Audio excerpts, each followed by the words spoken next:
Hello, I'm Vanessa Landeros. Welcome to Carp Quiz, an intergenerational game show about Carpinteria then and now. Contestants, please introduce your partners. This is my homeboy, George Bliss. He's an avocado farmer, and he likes to travel in his mobile home. And my partner is Dominic Dawson. He likes basketball. He also likes to listen to music.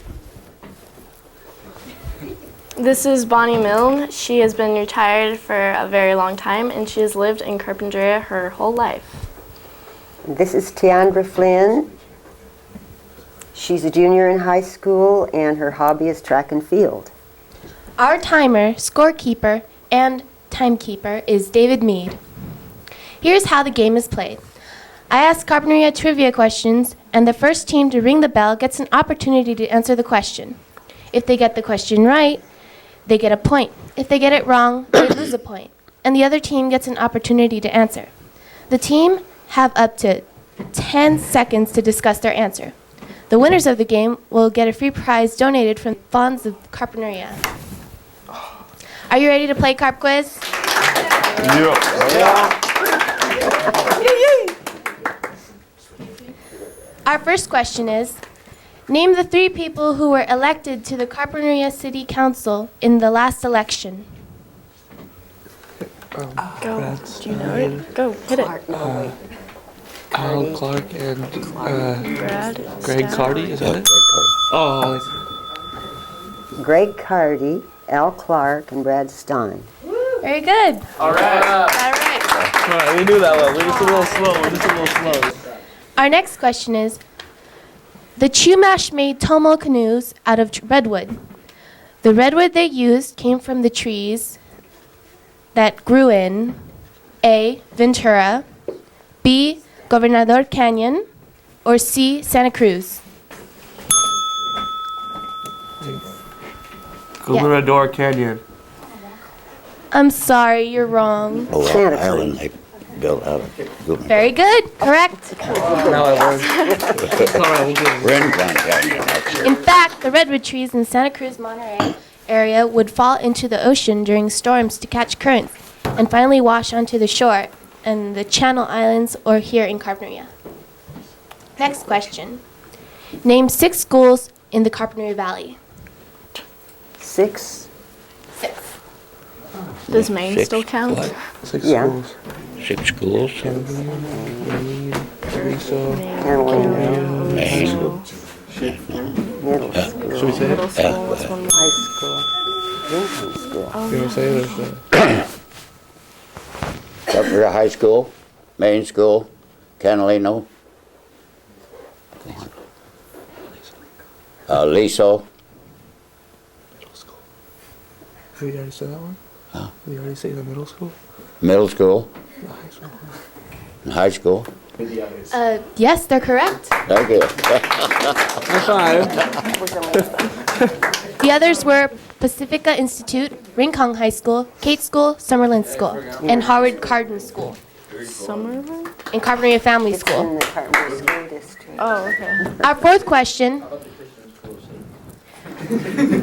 What teacher has taught at Carpinteria High School for 40 years?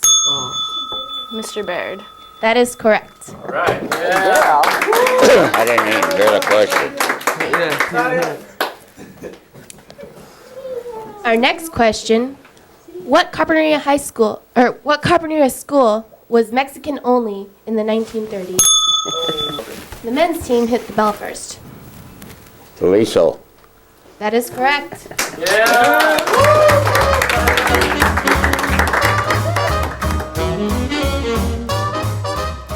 My first school was the main elementary school that is no longer a building, and it was positioned where the present community pool is now. And it was a 2-story building that housed elementary classes in the first story and the high school in the upper story. Were you aware that Aliso was segregated when you were in school? So you weren't at Aliso because you weren't Latino, but were you aware of that, and how did people feel about it, and what do you think about it now? Yes, I was aware that it was segregated. At that time, if I can remember right, the only legal way that it could be separated was by color, I believe. No, by Indians. Indians had their own school. And so to justify having a separate school, anyone at Aliso School had to be called an Indian, classified as an Indian. Really? Now, I believe this is absolutely true, and everybody just turned the other way. And then, about the time I was getting out of school, white people started taking this seriously as segregation of race and unfair treatment, and situations started to change. Were you aware that Aliso was segregated? I guess I was, to a certain extent. I guess I never thought much about it because that was the part of town they lived in, and this was the part of town we lived in. You know? I see. So most of the Mexican Americans lived around Aliso School? Down in that area. Was that a more low-income area? Yes, I would say so. I guess that was towards where Old Town was. Are you aware of Old Town, or was that before your time? It was before my time. I'm aware of it, but it was before my time. And they did call it Old Town, where they lived. And but I had a lot of Mexican friends. I never really thought much about, you know, the segregation part. And then of course they all joined us in high school. So I've always had a lot of Mexican friends around here. I went to the high school that was no longer in the upper story of the elementary school. I went to the new high school after it was built, and then I went to... And where was that high school? And that was right next door to what is now present the community swimming pool on Carpinteria Avenue, which at that time was the main freeway between Santa Barbara and Los Angeles. My grandmother lived across from the high school where Shepherd Place is now, and so my younger sister would ride her horse down and leave it at Grandma's and go to school. Oh, that's how she'd get to school? Yeah, that's how she got to school. So yeah, a lot of people rode horses, not necessarily for transportation, but just, you know, for fun. We always went to school with a pocket full or a bag full even of marbles, and we played different marble games. I think we played marbles at every recess if it was only 5 minutes. What would people wear to class, and what were classes like? Well, in high school, you mean in high school, the girls wore saddle shoes and wool skirts and sweaters, Peter Pan collars. What are Peter Pan collars? Well, little round collars that you wear, you know, with a sweater. The boys wore cords or blue jeans and dress shirts usually. Do you have any idea if school's different today as it was back in your day? I do know what's different is that they have the girls' sports, and we didn't have that back then. So did girls not have teams that they were in? We would play like basketball, you know, during PE. We played hockey, but we didn't have any teams that played other schools or anything like that. Our next question, in what year did Carpinteria become incorporated into the city? A, 1925, B, 1945, or C, 1965? Men's team? 1955. I'm sorry, you didn't hear me. I said 1965? Is that what you meant? That's correct. Yeah, high That wasn't pretty leading. That's okay. Not enough, I guess. Okay. Our next question. What famous celebrity used to fly into Carpinteria in his own plane? Men's team? Lindbergh. Charles Lindbergh is correct. Our next I question. met him. Yeah? What was the name of the local newspaper before the Coastal View News? Women's team? Carpinteria Herald. That's correct.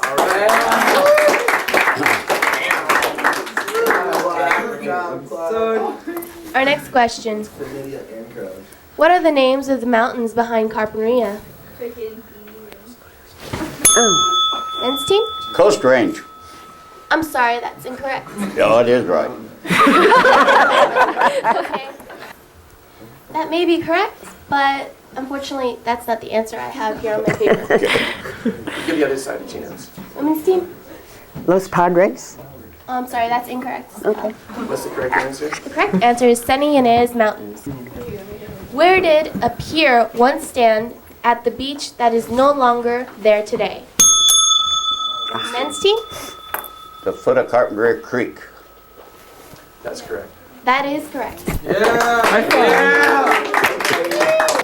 Serena Wharf was also at Padero Lane, and the right answer was Cerca Del Mar, the one at Carpinteria Creek. Our next question. What is the name of the trail that soon may be reopened to the public that is behind Carpinteria High School and goes up into the mountains? I'll make a guess. Franklin Trail? That is correct. All right. Breakwood Trail. Here, Paul Strong. Our next question. What fish was once plentiful in Carpinteria creeks and is now an endangered species and illegal to catch? Men's team? Steelhead. That is correct.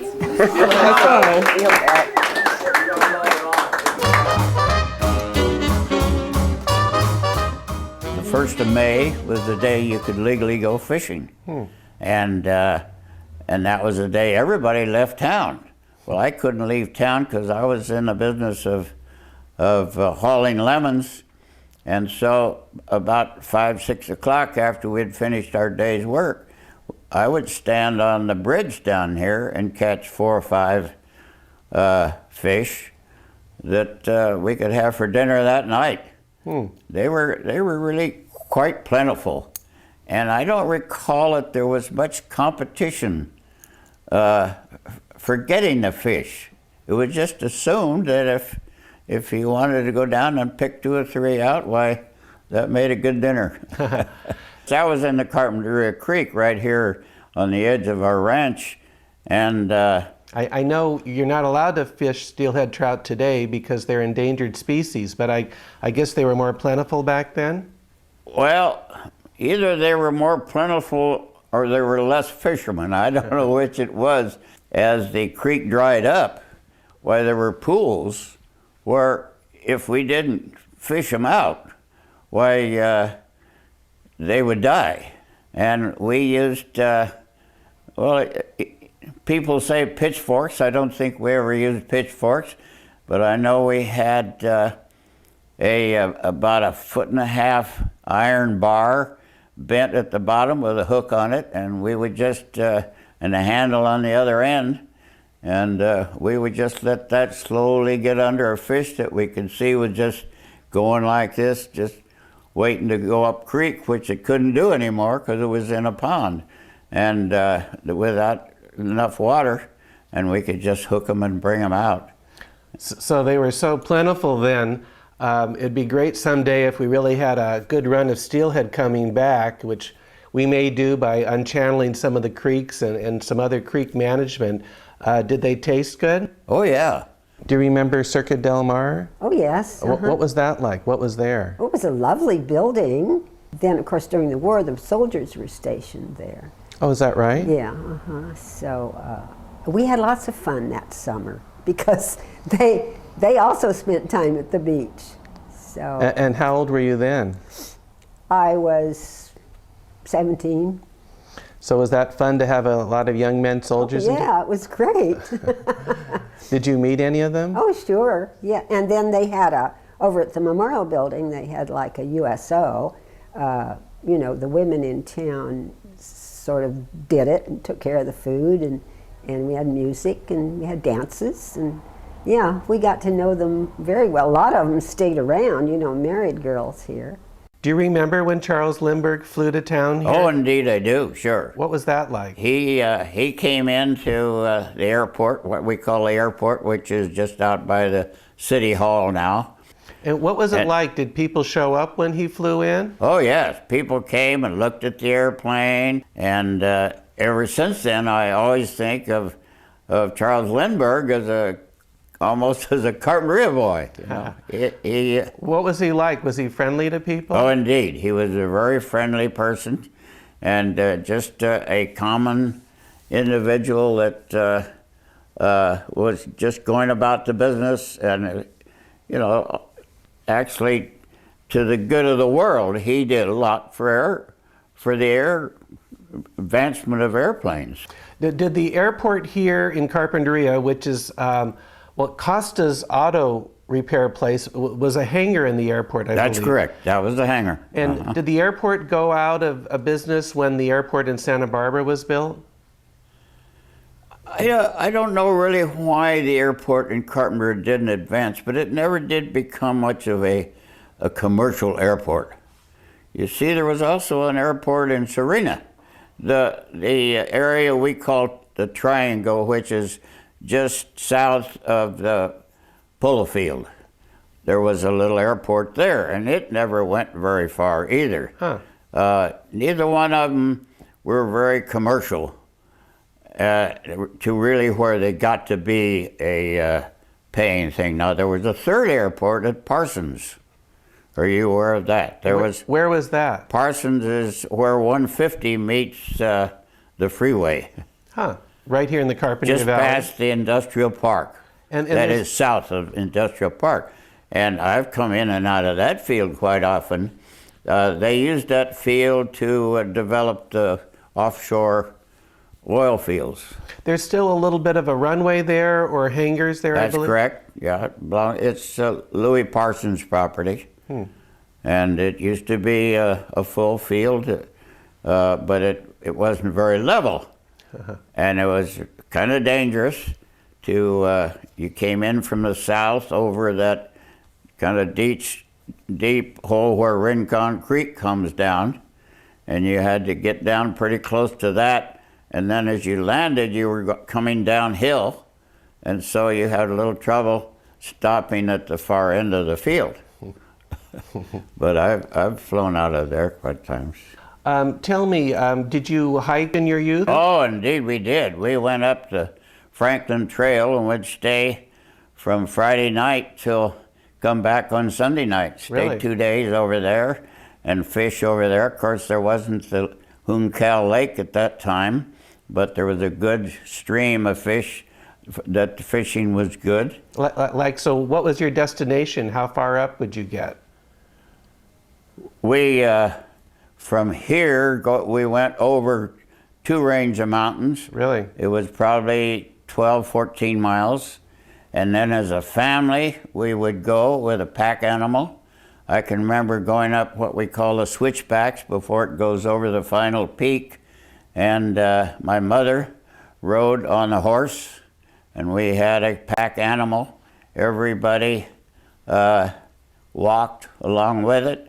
And I walked behind the horse that my mother was riding on and hung on to the horse's tail when it got too steep, and that helped me get over and keep up with my older brothers and sisters. We're back from the break, and our next question is, what day of the week is Carpinteria Farmers Market on Linden Avenue? Thursdays. Thursday. Very good. Thursday's right. You're fast on the hair. Our next question is, who elects the mayor of Carpinteria? A, the city council, B, the voters, or C, the county supervisors? The voting. We already said it. We already ding the bell before it was done. City Council. That is correct. All right. Yeah. High five. High five.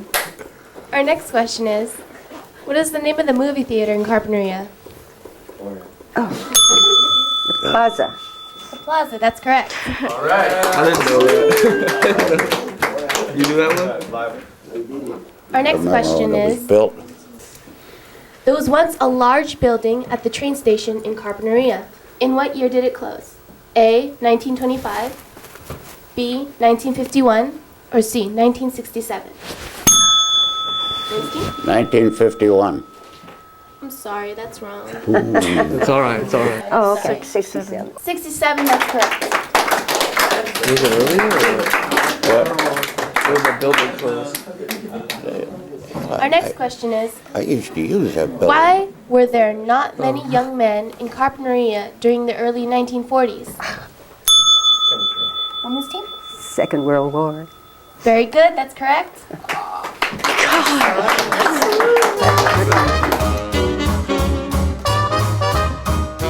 What did you do during World War II? I joined the State Guard, and our duty was to protect the coast. And we had stations all up and down the coast. I went clear down and took courses down in Los Angeles at the Coliseum in Los Angeles. There was the headquarters. And we had stations along the coast that were manned by volunteers. Were there any stations in Carpinteria? Oh yes, right near the bottom of Linden, the beach, right in the sand dunes there. And what would the station be like? A little hut? Yeah, just a little hut, and there were two people that would man the station always, and 24 hours a day, and they would look for strange airplanes. Now, there weren't any incidents in Carpinteria, but there was up the coast a little bit, wasn't there? That's right. There weren't any incidents, that's right, in this, but there were reports, numerous reports, but no actual contact that we knew of on land. But in Elwood... and that's where the Bacara Hotel is now? That's right, yes. In that area, just south of the Bacara, there was an oil development there, and a pier, and a Japanese submarine actually surfaced there and put shells into a reserve tank, petroleum tank. Did minor damage, but it was the biggest thing that happened in either direction from Los Angeles to San Francisco. Really? What typically would you go see when you were a kid in the theater? Well, we'd go on Saturday. It was a dime to get in. Uh-huh. And mostly, well, it would be a feature, probably a double feature, but there would also be a serial, which we, had to go back the next week and find out if he was saved or was Flash Gordon. My kids went every Saturday afternoon. It was the same deal. Huh. Was the movie theater back in your youth the same place where it is now? Yes. Well, not the original. The original movie theater was a tent. Huh. Do you remember that? Oh, indeed I do. And where was the tent? Yeah, behind the Beach Liquor. Beach Medical. Yeah, uh-huh. That's where the tent cinema was? It was just a tent with movable chairs in there. And Ollie Prickett was the man. And he came in from Hollywood, and this was quite a thing. He was the man with the tent theater, huh? He had the tent. Yes, uh-huh. But he also moved up to the new place, too. Oh, uh-huh. And on Carpenter Avenue. And that was a kind of an art center, particularly at first. Why, they had school plays there and some kind of community activities. Our next question, name 4 parks in Carpinteria. Memorial, O'Carroll.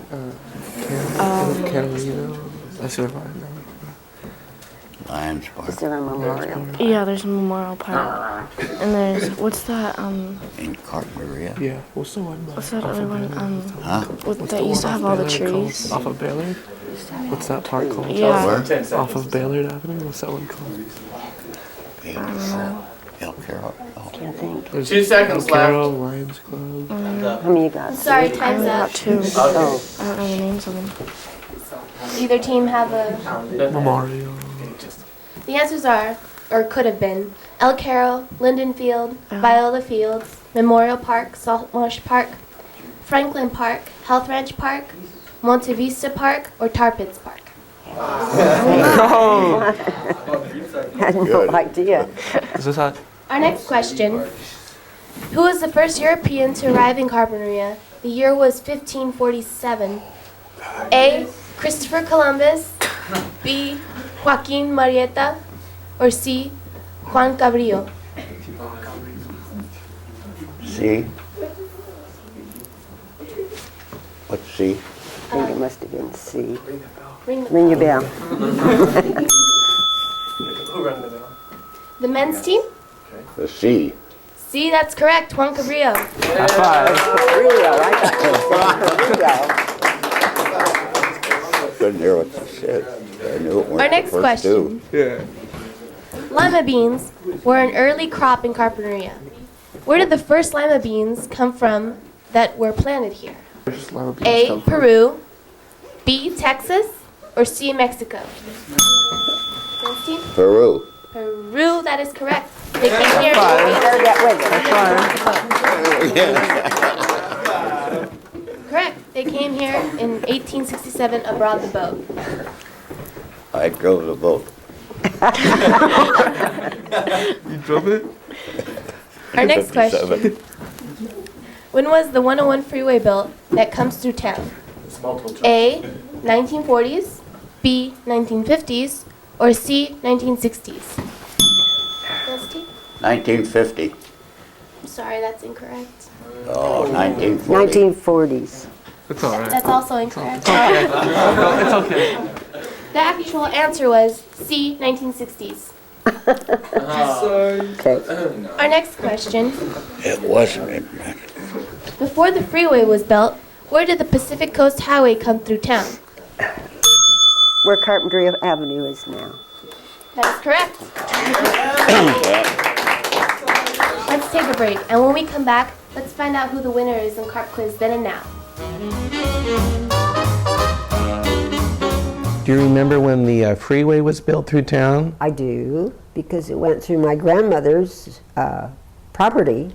Is that right? Yeah, So, but I also remember when the freeway was through town, and but there wasn't as much traffic on it then as there is now as Carpinteria Avenue.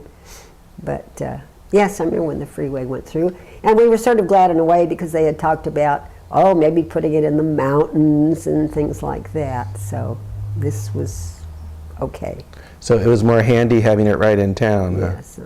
Yeah, I heard some discussion of it having it along where Foothill Road is, or Yes, of it. yeah, they talked about different places, but this is what, so it's okay. But was it kind of a shock that the town got split in half by the freeway? Yes.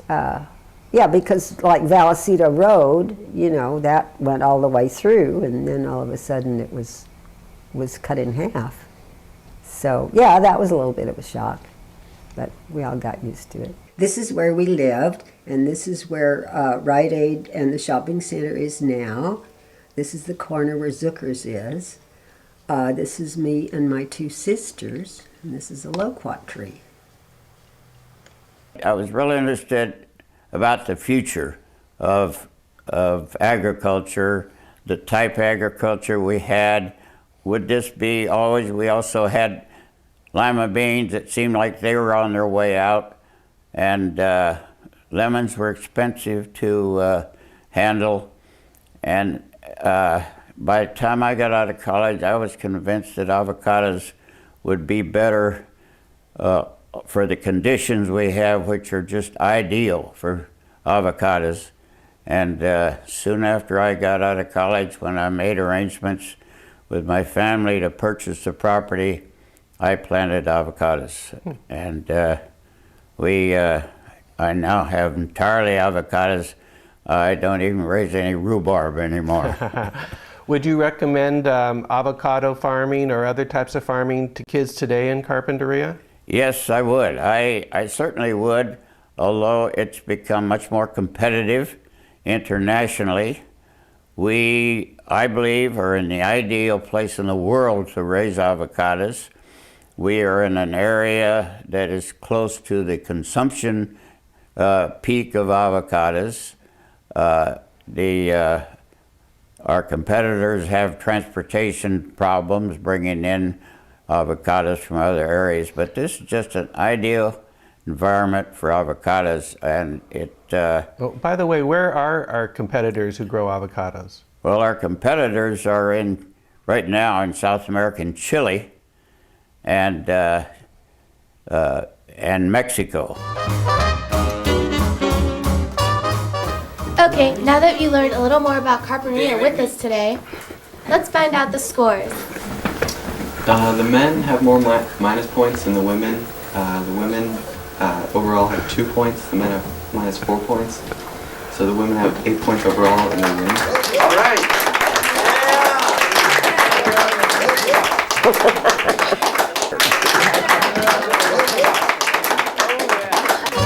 From the ROP Video Productions class at Carpinteria High School, this has been Carp Quiz, and we'll see you next time. All right.